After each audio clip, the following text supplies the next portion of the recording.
Muy buenos días, querida iglesia. Gracias al Señor podemos encontrarnos una mañana más para reflexionar en torno a la palabra del Señor, adorar al Señor en el canto, en la escucha atenta de lo que viene por delante en la iglesia, pero también en esto de compartir la reflexión en torno a la palabra del Señor.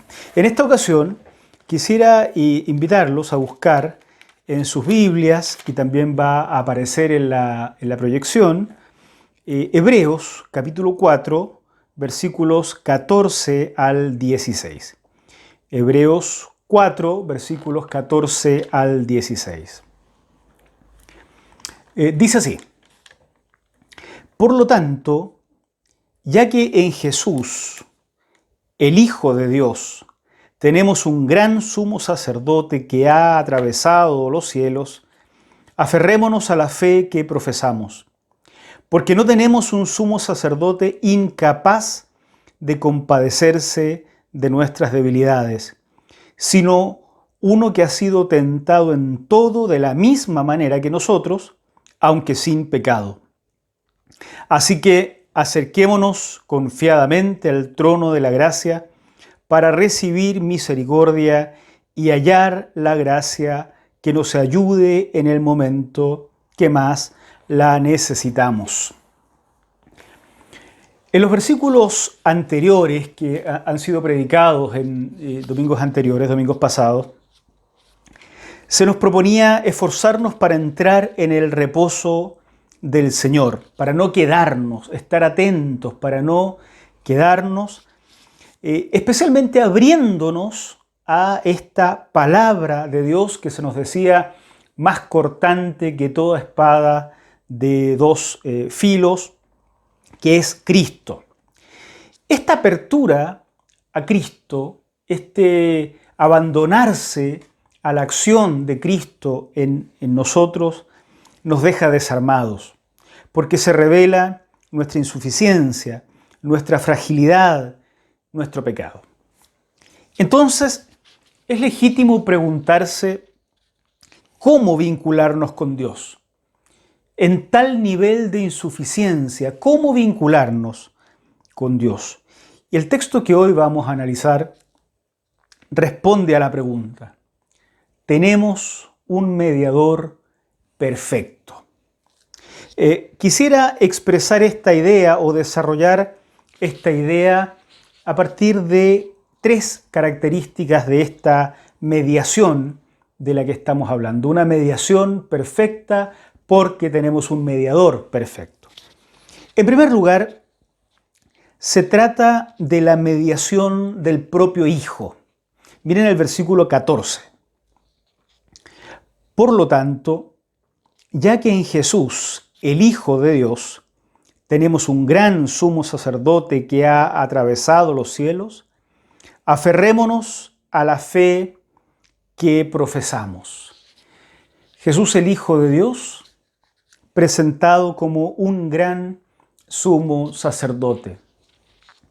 Dentro del sistema mosaico y dentro de la forma de religiosidad judía, el sumo sacerdote es un personaje especial que tanto en el tabernáculo en el desierto como en el templo mismo, en la historia de Israel, tenía acceso a un lugar dedicado exclusivamente al encuentro del pueblo, digámoslo así, el pueblo con la presencia de Dios.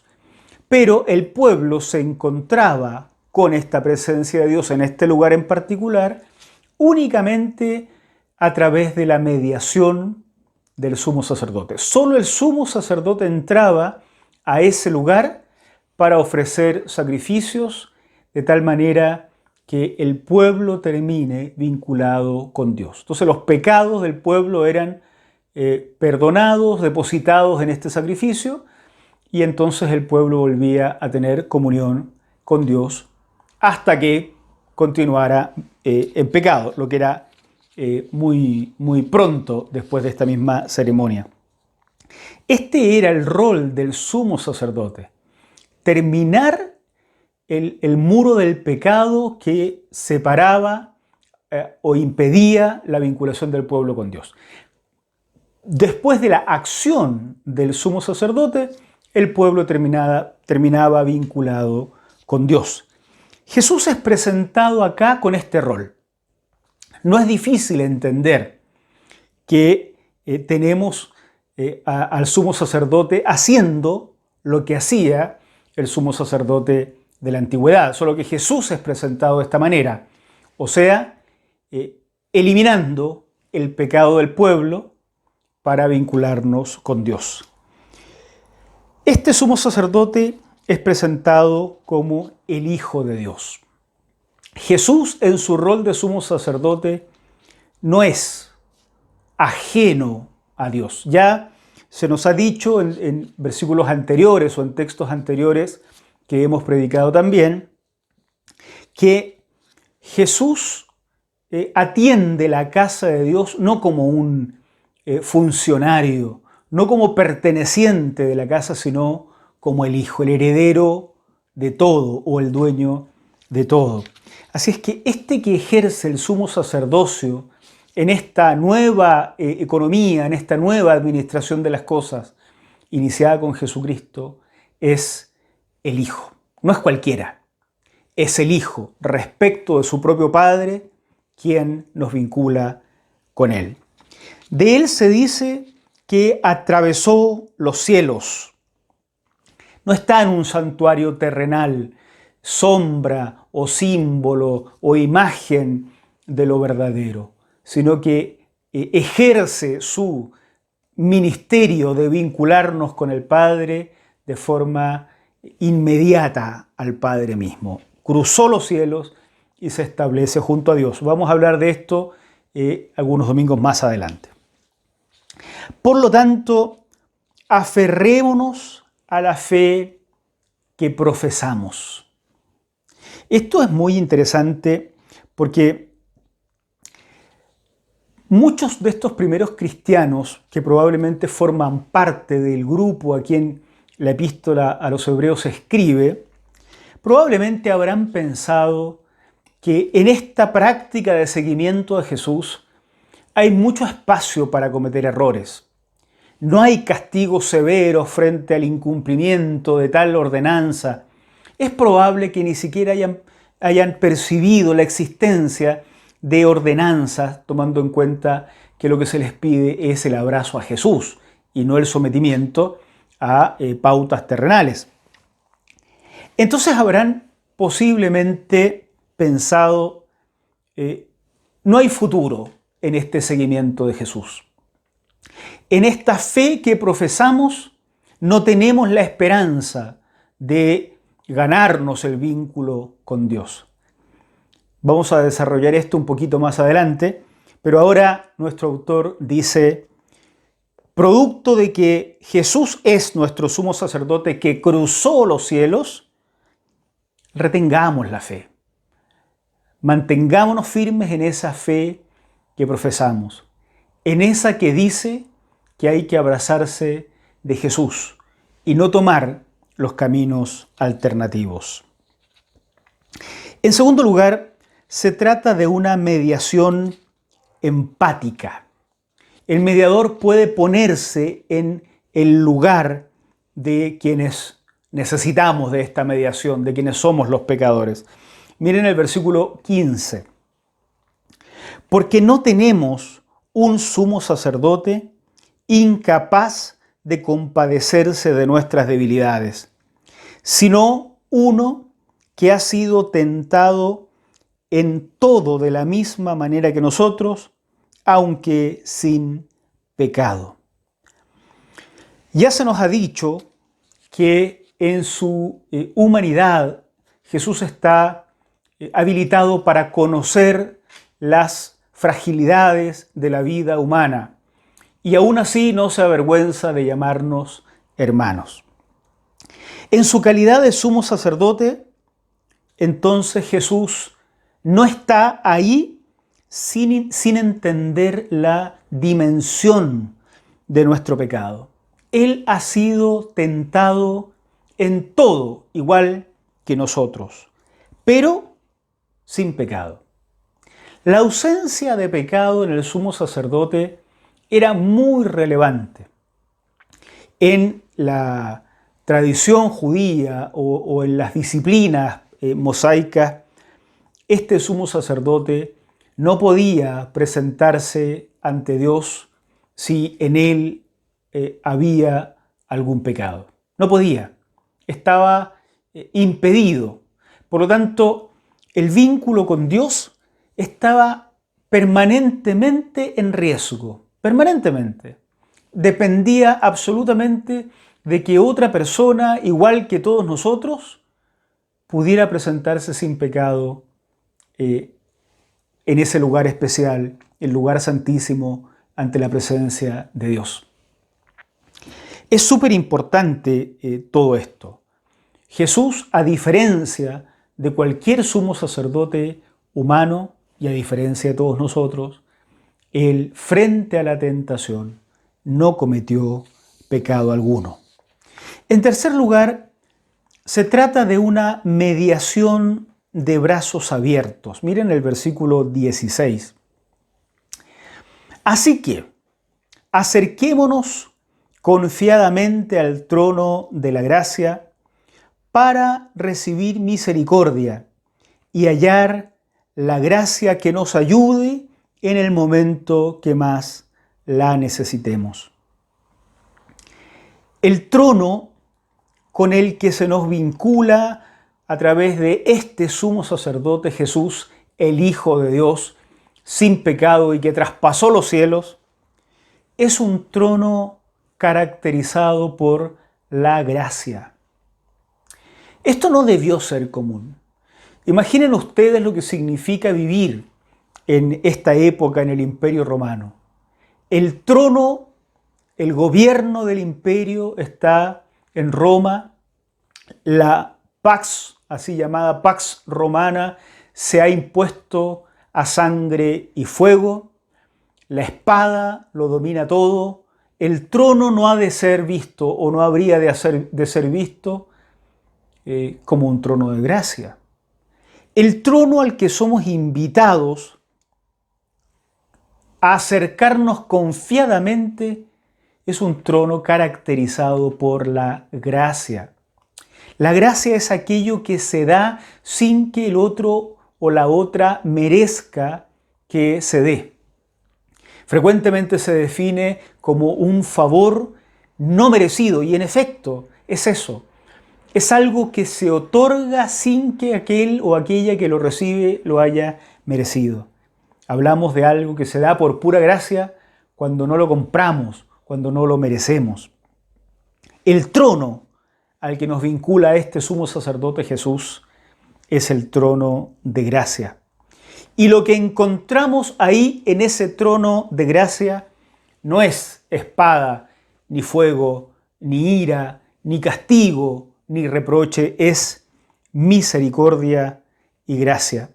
Somos invitados, acerquémonos, dice el escritor, confiadamente. ¿Cómo no hacerlo si el trono tiene esas características y si aquello que tiene para dar es misericordia y gracia? ¿Cómo vincularnos con Dios? Entonces, con tal nivel de insuficiencia en nuestras vidas, con el reconocimiento de que necesitamos tanto porque tenemos tan poco, porque hacemos tan poco, ese reconocimiento que nos viene de habernos abierto a la palabra de Dios que es Jesucristo. ¿Cómo vincularnos con Dios? Fíjese que la fe cristiana cambia radicalmente la imagen que se tiene de Dios, probablemente. En efecto, el vínculo con Dios es imposible, absolutamente imposible, si no fuera por el propio Señor Jesucristo, que media entre Dios y nosotros. No son, vamos a insistir en esto, no son nuestras disciplinas espirituales, no son nuestras religiones, No son libros sagrados, ni siquiera la Biblia, lo que media entre Dios y nosotros, lo que nos vincula con Dios. No son nuestras adherencias teológicas, políticas, ideológicas. Lo que nos vincula con Dios es Jesús. Y su mediación es sin riesgo. No puede pasar que un día aparezca Jesús desvinculado del Padre y por lo tanto nuestro vínculo con el Padre corra riesgo por el pecado de Jesús. No es así. No es como el sistema mosaico, que cada año debía cada persona preguntarse probablemente si el sumo sacerdote ahora era apto para vincularnos con Dios. Con Jesús no hay riesgos. Se nos ha insistido en que esta vinculación con Dios sea hoy. Que no corra tanto tiempo, que no perdamos el tiempo, que no desaprovechemos la oportunidad, no sea que sea tarde para entrar en el reposo del Señor. Pero ¿cómo hoy? ¿Cómo vincularme hoy con Dios? ¿Cómo aprovechar hoy la obra de Jesús si lo que hoy veo en mi vida es que no estoy preparado, que no son lo suficientemente buenas nuestras vidas, que no somos dignos, que lo que nos caracteriza es más bien el pecado? ¿Cómo hoy dan ganas de decir, oye, espérame un tiempo, que mejore mi vida, que cambie mi conducta, que controle mi carácter y luego me vinculo con Dios? Hoy se nos apura, hoy. ¿Y cómo lo hacemos? Hoy es posible acercarnos al trono de la gracia precisamente porque no es un trono en el que encontramos la ira, el juicio, la destrucción. Es un trono donde el que está sentado dispensa gracia y misericordia. Somos invitados no a la ira ni al castigo, somos invitados a la misericordia y a la gracia. Y esto solo es posible porque Jesús cruzó los cielos para ser quien nos vincula con el Padre. Si somos de los que cargan su propia salvación a cuestas cada semana, tratando de, con esfuerzos nuestros, vincularnos con Dios, y ya comprobamos que esto no resulta, nuestra vida lo mejor que pudiéramos hacer no está a la altura de la demanda del Señor,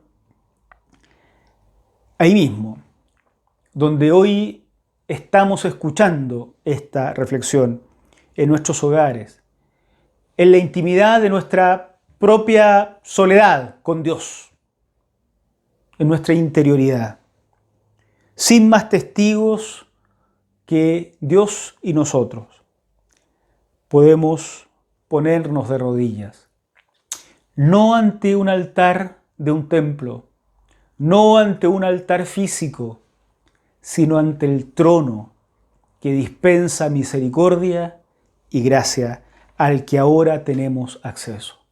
Ahí en ese altar espiritual, que puede estar en cualquier parte donde estemos dispuestos a arrodillarnos ante el Señor, pidamos perdón y pidamos la bendición del Señor. Allí somos invitados a buscar el socorro en el tiempo en que éste sea necesario. Que el Señor nos bendiga, porque si hoy es el tiempo necesario, hoy es posible vincularnos con Dios por la obra histórica de Jesús en la cruz y porque el trono de gracia sigue abierto para recibirnos buscando ayuda. Oramos al Señor. Señor, muchas gracias por darnos la posibilidad de volver a pensar en lo que significó esa obra histórica de Jesús en la cruz. Cómo su muerte, su sangre, su resurrección terminan abriendo la posibilidad de que nos vinculemos contigo, Señor, no por nuestros méritos, que ese camino ya está bloqueado, sino por esa obra maravillosa del Señor. Bueno, hoy es el día en que también nosotros necesitamos tu socorro. Vamos a tu trono de gracia en esta oración, pidiendo misericordia, pidiendo perdón, pidiendo, Señor, la restauración, la revinculación contigo, que tanta necesidad de esto tenemos. Señor, tú sabes muy bien nuestras fragilidades, nuestros pecados. Conoces muy bien, Señor, todo lo que fallamos. Si no fuera porque entiendes bien nuestro pecado, si no fuera porque tienes la capacidad de compadecerte de nosotros, Señor, no nos atreveríamos a ir a tus pies. Pero vamos a ti confiados, humildes, esperanzados, esperando que se aplique a nuestra vida tu misericordia y tu gracia. Señor, danos la restauración y ayúdanos a vivir con el poder del Espíritu Santo a la altura de hijos e hijas tuyos. Oramos en el nombre de Cristo Jesús. Amén. Amén.